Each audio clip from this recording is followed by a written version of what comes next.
जब आंखों में नवोदय का अरमान लिया, नवोदय को ही अपना घर मान लिया, तो फिर क्या है मुश्किल क्या है आसान, बस नवोदय में पास होना ठान लिया तो ठान लिया। तो कैसे हो मेरे प्यारे दोस्तों, मेरा नाम है शिवम, मैं जेएनवी कुशीनगर का छात्र हूं और यहाँ पे हम काफ़ी इंपॉर्टेंट चीज़ के बारे में बात करने वाले हैं। इंपॉर्टेंट मतलब आप समझ ही रहे हो, आप लोगों के लिए अब गेस्ट पेपर भी अपलोड होने लगेंगी जेएनवी पाठशाला पे। मतलब ये जो वीडियो आप देख रहे हैं ये भी गेस्ट पेपर का ही है। मैंने सोचा कि थोड़ा फेस स्कैन वीडियो बना करके आप लोगों को अच्छा सा इंट्रोडक्शन दे देता हूं और उसके बाद से हम पूरा का पूरा गेस्ट पेपर सॉल्व करेंगे। अब देखो, कुछ बच्चों को ये डाउट आएगा कि ये जो गेस्ट पेपर है क्या सिर्फ हिंदी मीडियम वाले बच्चों के लिए? नो, मैं कभी भी इंग्लिश मीडियम वाले बच्चों को इग्नोर नहीं कर सकता हूँ। ये जो हमारा गेस्ट पेपर है इंग्लिश मीडियम वाले बच्चों के लिए भी, हिंदी मीडियम वाले बच्चों के लिए भी है। लेकिन यहाँ पे एक चीज़ है, आप समझो पहले, जो हमारा रीजनिंग होगा, तो रीजनिंग तो अब देखो हिंदी में हो या इंग्लिश में हो, डजंट मैटर। तो हमारा जो पूरा का पूरा रीजनिंग होगा वो हिंदी में लिखा होगा, यानी उसका जो इंस्ट्रक्शंस होता है वो हिंदी में ही लिखा होगा।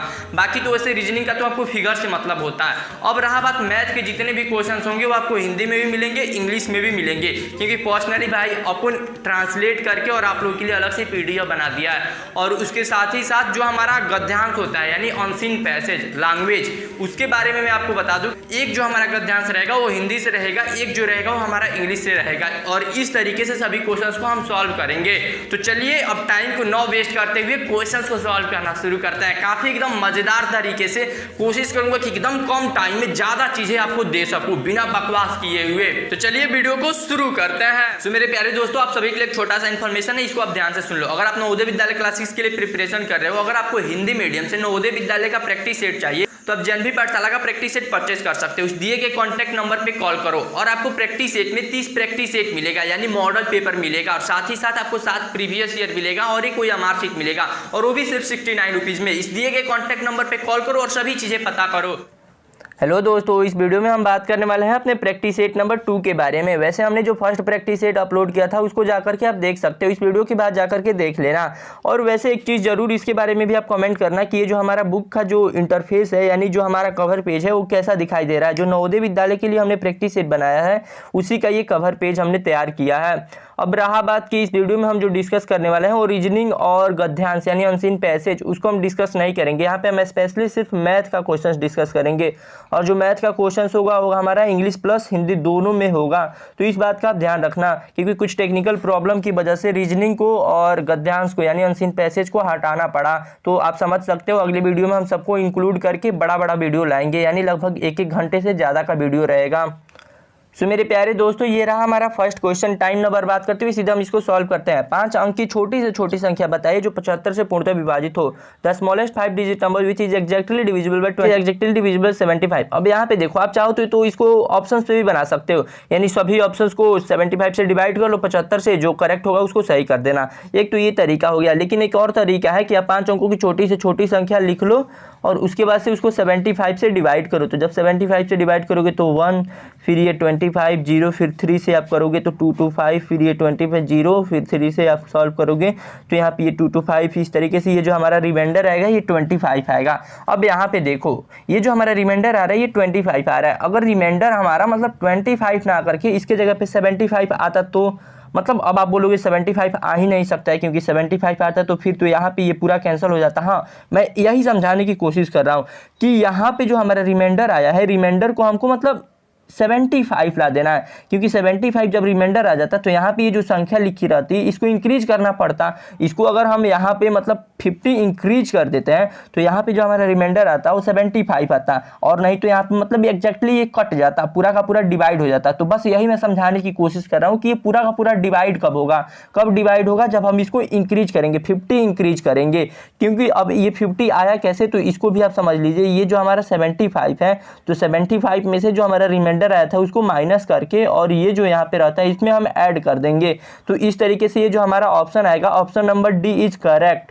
सो दोस्तों, this is the next question, और यहाँ पे ये काफी सिंपल क्वेश्चन है, धीरे धीरे हम लेवल को अप करते जाएंगे। यहाँ पे पूछ रहे हैं ये जो इक्वेशन दिया है इसमें से कौन सा इसके इक्वल होगा, बस इसी को हमको सॉल्व करना है। तो चलो देखो, सीधे हम क्या करते हैं, पहले ये जो ब्रैकेट में दिया है इसका मल्टीप्लाई करा लेते हैं। तो इसका जब हम मल्टीप्लाई कराएंगे तो ये 81 आएगा, और डेसिमल हमको कितने अंकों बाद लगाना है, यानी 0.2 2 4 1 5 5 अंक के बाद लगाना है। तो 2 4 1 5, ये 5 हो गया, और यहाँ पे ये फिर हमारा 0।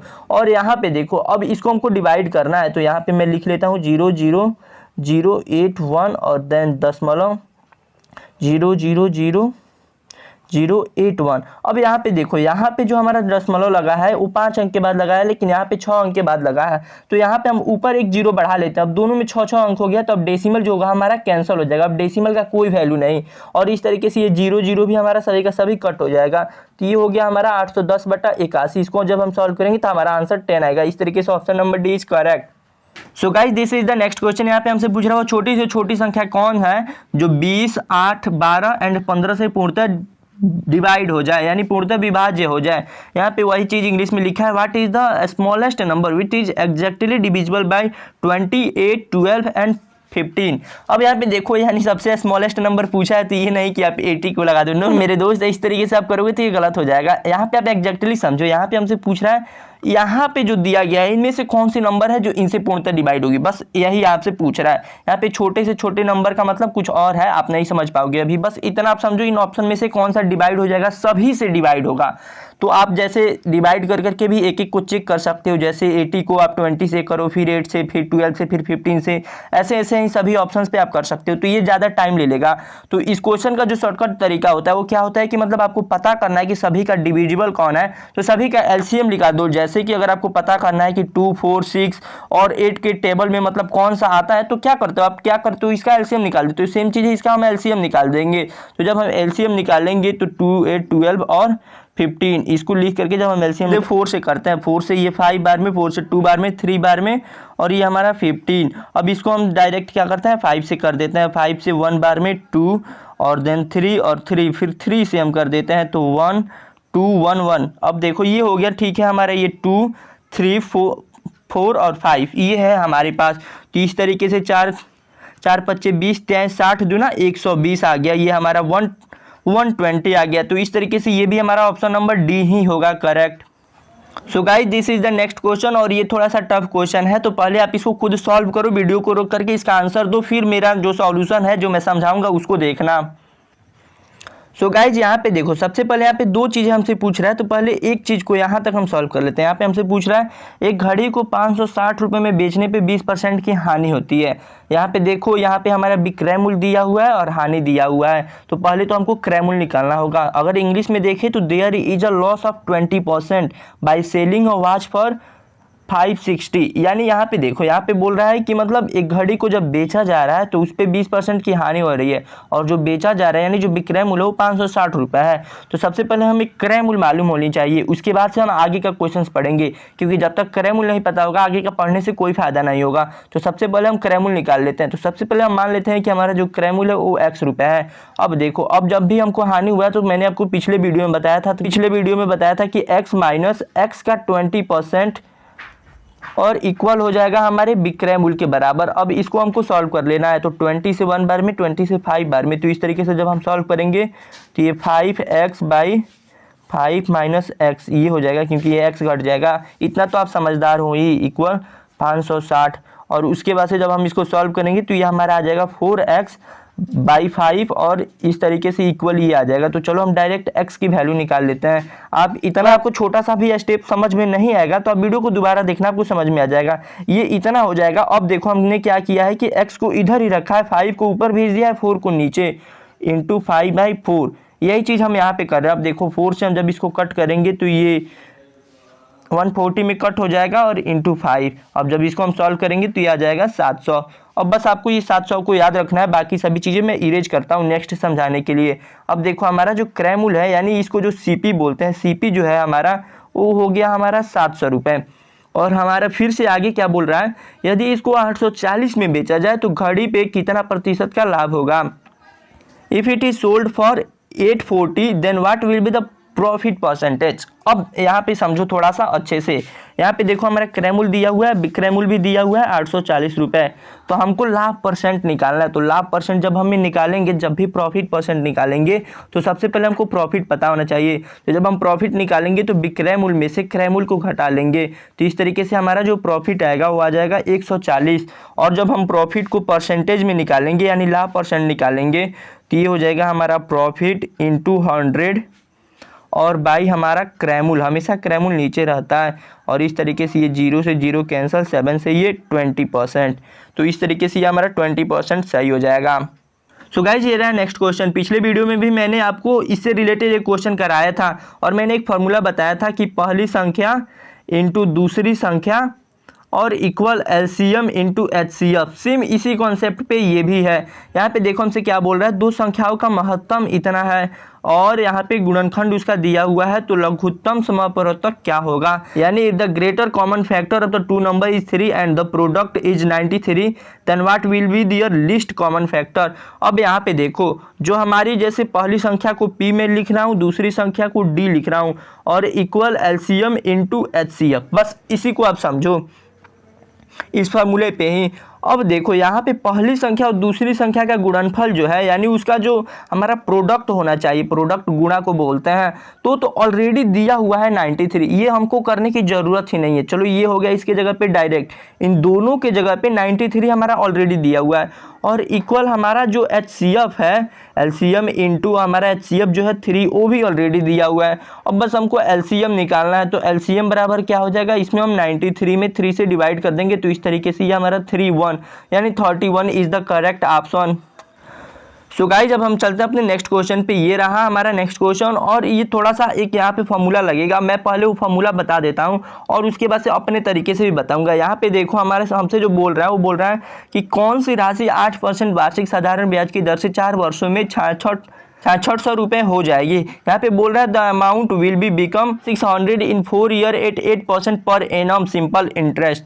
अब इस क्वेश्चन को थोड़ा सा आपको दिमाग लगाकर समझना पड़ेगा। सबसे पहले आप फॉर्मूला को देख लो। जो हमारा फॉर्मूला होता है वो होता है हमारा मूलधन बराबर, मतलब डायरेक्ट मूलधन बराबर जो होता है वो होता है हमारा मिश्रधन इंटू 100। इंग्लिश वाले आप चिंता ना करो, आपको इंग्लिश में भी बता दूंगा। और यहाँ पे ये हमारा 100 प्लस यहाँ पे ये जो हमारा दर और इंटू समय आपस में मल्टीप्लाई हो जाता है। ये एक स्पेशल फार्मूला होता है, जब आपको मिश्रधन दिया हो तब डायरेक्ट आप निकाल सकते हो, तो इसको आप नोट कर लो। और जो इंग्लिश वाले हैं उनके लिए मैं लिख दे रहा हूँ, प्रिंसिपल बराबर जो हमारा यहाँ पे मिश्रधन होता है उसको अमाउंट बोला जाता है, अमाउंट इंटू 100 और इक्वल 100 प्लस ये जो हमारा R प्लस T होता है उसको हम मल्टीप्लाई कराते हैं। सॉरी, यहाँ पे मल्टीप्लाई का सिंबल रहेगा इक्वल और यहाँ पे ये हमारा ऐड है। तो ये आप दोनों फार्मूला पहले नोट कर लो, इससे आप डायरेक्ट निकाल सकते हो, लेकिन मैं आपको दूसरे तरीके से भी समझा दे रहा हूँ। तो चलो एक बार इस फार्मूले पे हम रख करके देख लेते हैं। तो हमारा जो प्रिंसिपल है, क्योंकि हमसे मूलधन ही यहाँ पे पूछ रहा है, कौन सी राशि यानी मूलधन पूछ रहा है, तो सबसे पहले हम जब प्रिंसिपल निकालेंगे तो यहाँ पे हमको मिश्रधन रखना था, तो ये 6600 गुणे 100 और इक्वल ये हमारा 100 और प्लस देखो इसका और इसका मल्टीप्लाई हमको चाहिए, तो मैं डायरेक्ट लिख दे रहा हूँ ताकि टाइम हमारा बच जाए। तो इस तरीके से ये हमारा 6600 इंटू 100 इक्वल 132 आ जाएगा। और जब हम इसको कट करेंगे तो ये 4 से 25 बार में, ये 4 से 3 और फिर इसको हम 11 से करेंगे तो ये 3, फिर 11 से ये 6 बार में, और ये 0 फिर 2 से करेंगे तो ये 200 और इंटू 25 आ जाएगा। तो इस तरीके से जब हम सॉल्व करेंगे तो ये आ जाएगा हमारा 5000। तो इस तरीके से ऑप्शन नंबर बी हमारा सही है। अब दूसरा तरीका एक समझ लीजिए आप, मूलधन है यानी जो हमारा प्रिंसिपल है, प्रिंसिपल को हम मान लेंगे x रुपये। अब देखो जब हम प्रिंसिपल को x मान लेंगे तो जो हमारा साधारण ब्याज होगा यानी SI होगा, सिंपल इंटरेस्ट, वो हो जाएगा हमारा 6600 माइनस x। क्योंकि देखो आपको ये तो पता है ना कि जैसे कि हमारा जो मिश्रधन होता है, मिश्रधन यानी अमाउंट बराबर जो हमारा होता है मिश्रधन बराबर वो होता है हमारा मूलधन प्लस साधारण ब्याज, मूलधन प्लस साधारण ब्याज। तो यहाँ से जब हम साधारण ब्याज निकालेंगे तो ये हमारे मिश्रधन में से मूलधन माइनस हो जाएगा। तो सेम चीज़ इसी को मैंने यहाँ पे लिखा है। और उसके बाद से नॉर्मली इसको आप नॉर्मल सिंपल फार्मूला पे निकाल सकते हो, यानी जैसे साधारण ब्याज का जो फार्मूला होता है हमारा 6600 माइनस x, ये हो गया हमारा साधारण ब्याज और बराबर हमारा मूलधन हो गया x इंटू हमारा ये 8% यानी दर इंटू समय बटा 100। बस इस फार्मूले पे भी जब आप इसको टोटल पूरा सॉल्व करोगे, यहाँ पे मतलब ये 4 है तो इसको जब आप कट करोगे ये 25 बार में और देन इसको इधर भेज करके मल्टीप्लाई करा करके, मतलब सभी चीज़ें जब आप सॉल्व करोगे तो इसका भी आंसर 5000 ही आएगा। तो ये रहा नेक्स्ट क्वेश्चन और ये भी काफ़ी इंपॉर्टेंट क्वेश्चन है। ये तो 2019 का शायद आया हुआ इंपॉर्टेंट क्वेश्चन है, तो इसलिए मैंने इसको इंक्लूड कर लिया है।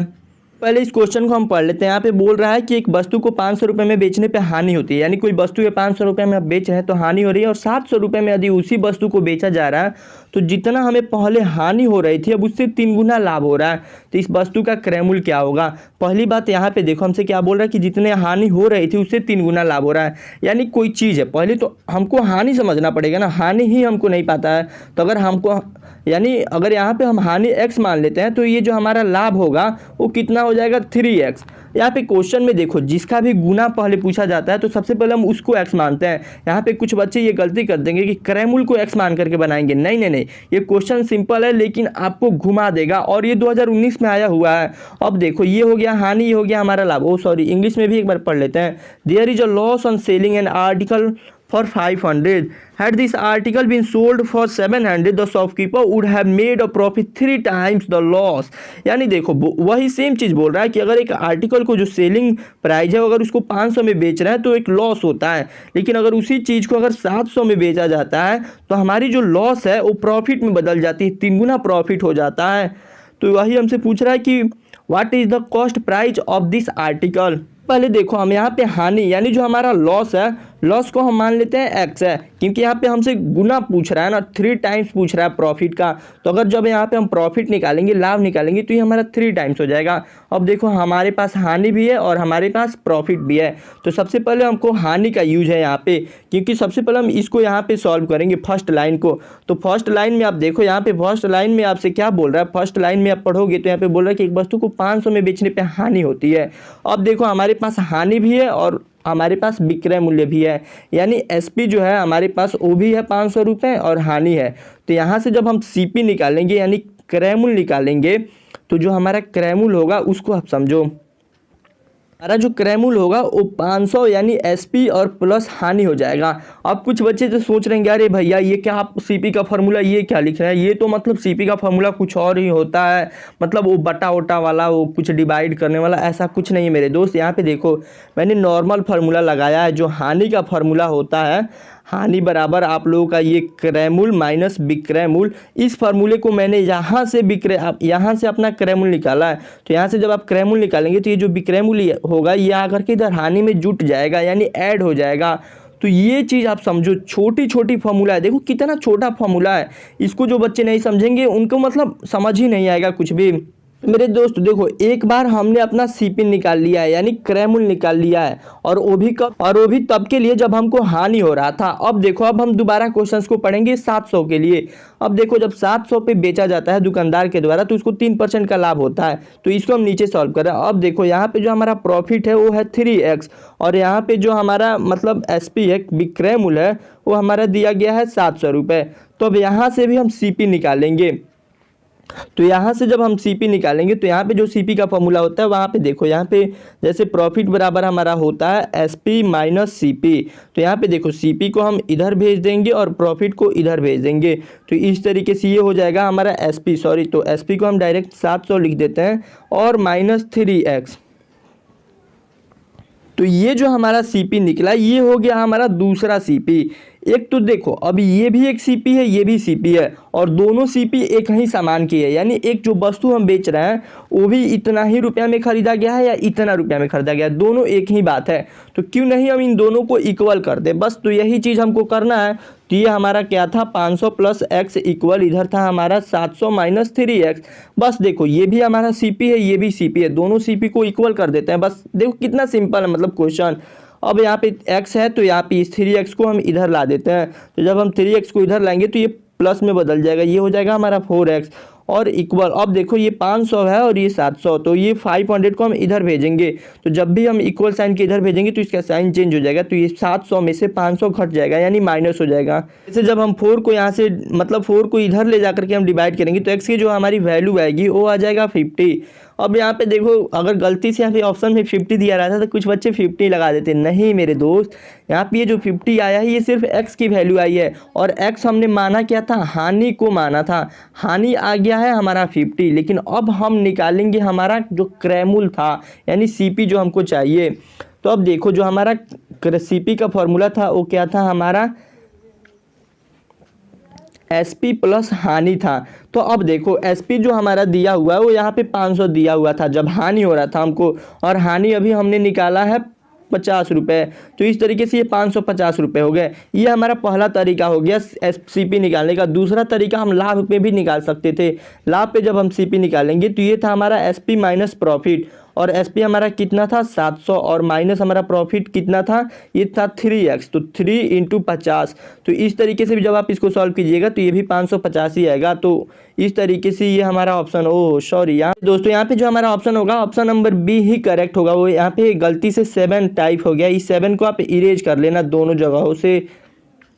सो मेरे दोस्त अब हम बात करते हैं नेक्स्ट क्वेश्चन के बारे में। यहाँ पे हमसे विक्रय मूल्य पूछा गया और सेलिंग प्राइस का जो हमारा सीपी दिया है, लाभ दिया है, वो दिया हुआ है। यानी सेलिंग फैन को बॉट किया जाता है, यानी सीपी जो है उसका इतना है और उसका जो प्रॉफिट है वो 18% दिया हुआ है, और सीपी उसका एसपी हमसे पूछा जा रहा है। तो एक तो ये तरीका है कि आपको एसपी का जो फॉर्मूला पता है आप उससे निकाल दो, लेकिन मैं कभी भी फॉर्मूला सजेस्ट नहीं करता हूँ क्योंकि मेरा खुद का अपना तरीका है, तो उससे मैं आपको बताता हूँ। और जो मेरा तरीका है वो यही है कि देखो आपको हमेशा मतलब जो सीपी है यानी जो कॉस्ट प्राइस है, आप लोगों का जो क्रय मूल्य है, हाँ क्रय मूल्य को हमेशा इस साइड रखना है। अगर इधर लाभ देना है तो इसको जोड़ना है और इस फिर से क्रय मूल्य करके और इसका 18% निकाल लेना है। और ये जो हमेशा आएगा ये विक्रय मूल्य के बराबर आएगा। विक्रय मूल्य दिया नहीं है तो विक्रय मूल्य को x मान लेते हैं, या नॉर्मली यहाँ पे विक्रय मूल्य लिख लो जो भी करना है, या एसपी लिख लो।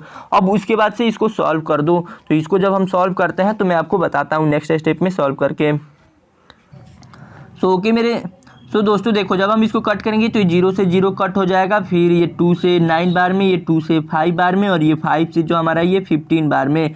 तो इस तरीके से ये 750 और प्लस 15 इंटू 19, जब इसको हम सॉल्व करेंगे तो 135, और जब इसको हम ऐड करेंगे तो ये 5 और ये यहाँ पे ये ऐड और 8 और 8, इस तरीके से 885 आएगा ऑप्शन में। वो ऑप्शन नंबर बी 885 होगा। ये गलती से बार बार 7 टाइप हो गया है, न जाने, इसका मैं ध्यान रखूंगा अगली बार से, तो इसका आप ध्यान रखना। ऑप्शन नंबर बी हमारा करेक्ट होगा। गाइज ये रहा हमारा नेक्स्ट क्वेश्चन। इसमें हमसे पूछ रहा है उस वर्ग का क्षेत्रफल क्या होगा जिसका परिमाप ये है। अब देखो ये रहा एक हमारा वर्ग, यानी एक स्क्वायर का जो हमारा एरिया क्या होगा अगर उसका पेरीमीटर ऑलरेडी से दिया हुआ है। अब ये जो हमारा पेरीमीटर होता है, पेरीमीटर का फॉर्मूला क्या होता है 4a, या 4 इंटू साइड जो भी है, या 4 इंटू भुजा जो भी आप बोलते हो, बराबर हमारा 48 दिया हुआ है। तो सिर्फ हमको साइड अगर निकालना हो तो साइड बराबर हमारा कितना हो जाएगा, हम 4 से इधर डिवाइड कर देंगे, तो इस तरीके से यह हमारा आ जाएगा 12। अब ये देखो 12 मीटर हमारा एक साइड का आ गया, और हमसे पूरे एरिया का पूछ रहा है। तो एरिया शायद आपको स्क्वायर का एरिया पता ही हो कि जब भी हम एरिया ऑफ स्क्वायर निकालते हैं तो स्क्वायर का जो हमारा एरिया होता है वो साइड का स्क्वायर कर देते हैं। यानी जो हमारा 12 आया था 12 का स्क्वायर कर देंगे तो ये 144 वर्ग मीटर या स्क्वायर मीटर, जो भी आप इंग्लिश में बोलो या हिंदी में। तो इस तरीके से option number B is correct. सबसे पहले आप सुधार कर लो। यहाँ पे देखो पूछ रहा है टंकी का भाग, ये जो भाग लिखा है सिर्फ ये 5 भाग नहीं होगा, यहाँ पे ये होगा हमारा 3/5 भाग। और यहाँ पे भी आप इंग्लिश में भी सुधार कर लेना, यहाँ पे ये होगा हमारा 3/5 पार्ट। तो प्लीज़ पहले आप इसको सुधार करके तभी क्वेश्चंस को सॉल्व करना, वरना ये जो हमारा ऑप्शंस दिया गया है ये गलत आने लगेगा। तो पहले आप इसको सुधार कर लेना, जरूर सुधार कर लेना, और प्लीज़ कमेंट में ये मत लिखना कि क्वेश्चंस गलत है, प्लीज़ आप इसको पहले सुधार कर लो। अब क्वेश्चन को पढ़ना शुरू करते हैं। एक टंकी में 45 लीटर पानी आ सकता है। चलो ठीक है, एक टंकी बना लेते हैं, इसमें जो पानी आ सकता है वो 45 लीटर पूरा आ सकता है, यानी जो टंकी की क्षमता है वो 45 लीटर है। Tank hold 45 litres of water, 45 litre water एक टैंक में आ सकता है। अब यहाँ पे हमसे बोल रहा है कि 3/5 part of tank is filled with the water. अब यहाँ पे 3/5 लिखा नहीं है, लेकिन मैंने आपको समझाया है कि यहाँ पे 3/5 रहेगा, ये मिस्टेक हो गया है। यानी टंकी का 3/5 भाग पानी से भरा हुआ है, इसमें से भी 5 लीटर पानी प्रयोग कर लिया जाता है। पहले तो देखो 3/5 भाग भरा गया है, 45 लीटर पानी इसमें आ सकता है, तो हम तो निकाल सकते हैं कि कितना भाग मतलब कितना लीटर पानी भरा गया है। तो इस तरीके से ये 9, अब जब हम निकालेंगे तो इसमें देखो 27 लीटर, यानी 27 लीटर पानी सिर्फ टंकी में भरा गया है, और इसमें से भी 5 लीटर पानी उपयोग में लाया गया। Out of this 5 litre of water was used, यानी 27 लीटर जो पानी इसमें है इसमें से भी 5 लीटर पानी यूज कर लिया गया। अब कितना पानी टंकी में बचेगा, सिर्फ हमारे पास अब 22 लीटर पानी बचेगा। अब ये जो टंकी है इसमें सिर्फ 22 लीटर पानी बचा हुआ है, और हमसे पूछ रहा है कि इस टंकी में कितना और पानी डाल दिया जाए कि वो पूरा भर जाएगा, यानी how much more water should be added. Tank so that it is filled again, यानी ये पूरी तरीके से भर जाए। अब देखो 22 लीटर पानी सिर्फ टंकी में है, इतना आपको याद रखना है, बाकी सभी तो कैलकुलेशन मैंने आपको बता दिया। अब ये देखो ये जो टैंक है इसमें 22 लीटर पानी सिर्फ भरा हुआ है, यानी सिर्फ 22 लीटर पानी बचा हुआ है यूज करने उड़ने के बाद से। और ये जो हमारा मतलब पूरा वाला टैंक है इसमें जो पानी आ सकता है ये 45 लीटर आ सकता है, तो इसमें और कितना पानी डालना पड़ेगा, तो 45 माइनस 22, तो इस तरीके से ये 23 लीटर्स आ जाएगा। Option number D is correct. Guys अब हम बात करने वाले नेक्स्ट क्वेश्चन के बारे में, और ये काफ़ी इंपॉर्टेंट क्वेश्चन है तो इसका आप ध्यान रखना है। यहाँ पे हमसे बोल रहा है काकू ने बक्सी से 7 अंक कम पाए जबकि रमन ने काकू से 3 अंक अधिक पाए, और यदि तीनों का जो प्राप्तांक है वो 76 है तो रमन ने कितने अंक पाए। पहले देखो Kaku got 7 marks less than Bakshi. पहले तो देखो ये हो गया हमारा काकू, सॉरी यहाँ पे देखो ये हो गया हमारा काकू, ये हो गया हमारा बक्सी, और एक कौन नाम दिया है, रमन। हाँ ये हो गया KBR, KBC नहीं है, चलो ठीक है। अब यहाँ पे हमसे क्या बोल रहा है, काकू ने बक्सी से 7 अंक कम पाए। Kaku got 7 marks less than Bakshi, यानी ये जो काकू है ये बक्सी से 7 अंक कम पा रहा है, यानी ये काकू जो है ये कम नंबर पाया है। काकू मतलब अच्छा नहीं है पढ़ने में। चलो हम मान लेते हैं जो बक्सी है वो X पाया है। अब देखो काकू कितना पाएगा, बक्सी से 7 नंबर कम, तो हमारा जो काकू का है वो X-7 हो गया नंबर। अब जबकि देखो अब यहाँ पे लिखा है while Raman got 3 marks more than Kaku. अब ये जो रमन है, ये जो काकू है इससे 3 अंक ज़्यादा पाया है। कितना है, ये X-7 तो ऑलरेडी है काकू, और इससे ये 3 अंक ज़्यादा पा गया है बस, तो ये हो गया हमारा। अब यहाँ पे हमसे बोल क्या रहा है, यदि इन तीनों का प्राप्तांक, तो अगर इन तीनों का जो स्कोर है, ओवरऑल जो स्कोर है, अगर इन तीनों का हम जोड़ देते हैं तो ये जो आ रहा है ये 76 आ रहा है। तो बस वही हमसे पूछ रहा है कि रमन का कितना होगा परसेंटेज। तो जब भी हम इसको सॉल्व करेंगे तो यहाँ पे एक हमारा x है, यहाँ पे 2x है, यहाँ पे 3x, तो ये हो गया हमारा 3x। अब यहाँ पे ये था हमारा -7 और यहाँ पे ये -7 + 3, तो ये देखो -14 हो जाएगा, माइनस और -7 मिल करके और +3, तो जब हम इसको सॉल्व करेंगे तो -11 आएगा और इक्वल ये 76 हमारा दिया हुआ ही है। तो अब देखो 11 को हम इधर भेज देते हैं और 3x बराबर ये हो जाएगा, 11 जब जाएगा तो ये 7 और ये 8, और इस तरीके से x की जो वैल्यू आएगी वो जब हम यहाँ पे कट करेंगे तो ये 6 2 जा और 2 9। अब यहाँ पे देखो ये आ गया 29, लेकिन 29 हमारा एग्जैक्ट आंसर नहीं है, क्योंकि हमसे यहाँ पे क्या पूछा गया है, रमन का आंसर, रमन कितने अंक पाया है, how many marks did Raman get. अब यहाँ पे देखो रमन के जो मार्क्स हैं वो कितने आए हैं, x-7 + 3, तो x की जो वैल्यू है वो कितना आया है 29, तो 29 में से तो पहले 7 हमको घटाना है फिर 3 ऐड करना है, तो इस तरीके से जब हम करेंगे तो 29 - 4 हो जाएगा और इस तरीके से ये आ जाएगा हमारा 25। तो इस तरीके से option number B is correct. और मुझे उम्मीद है कि आप समझ गए होंगे, अगर नहीं समझे होंगे तो इसको फिर से आप समझना है। यहाँ पे देखो बस काकू, बक्सी और रमन, इसको अलग अलग लिख करके इक्वेशन बना लो और इसी इक्वेशन को आपको सॉल्व कर देना है इक्वल करके। कई बार ध्यान रखना कि यहाँ पे कुल के जगह पे यानी ओवरऑल जो स्कोर है इसके जगह पे ना दे करके सिर्फ काकू और बक्सी का अंक जोड़ देगा, तो सिर्फ आप काकू और बक्सी को ऐड करके निकालना। इसमें हमसे पूछ रहा है कि एक रेलगाड़ी प्रातःकाल 5:40 पे अपने डेस्टिनेशन के लिए प्रस्थान करती है और संध्या को 6:55 तक अपने डेस्टिनेशन पे पहुंच जाती है, तो रेलगाड़ी की जो यात्रा है वो कितना समय रहा। और train leave its destination at 5:40 in the morning and reach the destination at 6:55 in the evening, then what is the total time taken by the train to travel. अब यहाँ पे मैक्सिमम बच्चे इस क्वेश्चन को सॉल्व कर लेंगे, मुझे पता है ये कोई बहुत मुश्किल क्वेश्चन नहीं है, लेकिन मैंने ये क्वेश्चन इसलिए ला दिया कि हर साल मतलब 2019 में भी 2020 में भी इसमें भी मैंने देखा कि हर साल एक क्वेश्चन सेम टाइम का क्वेश्चन, सिर्फ इसी टाइप का क्वेश्चन आता है, तो इसलिए मैंने इसको रख लिया था। वैसे इस क्वेश्चन का जो आंसर होगा वो काफ़ी इजी है। यहाँ पे देखो अगर हम 15 मिनट ऐड कर लेते हैं तो ये जो हमारा आंसर,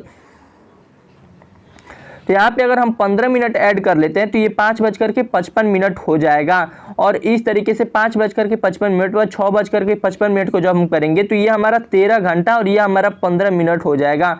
ये आप नॉर्मली निकाल सकते हो, तो ये हमारा ऑप्शन नंबर बी हो जाएगा।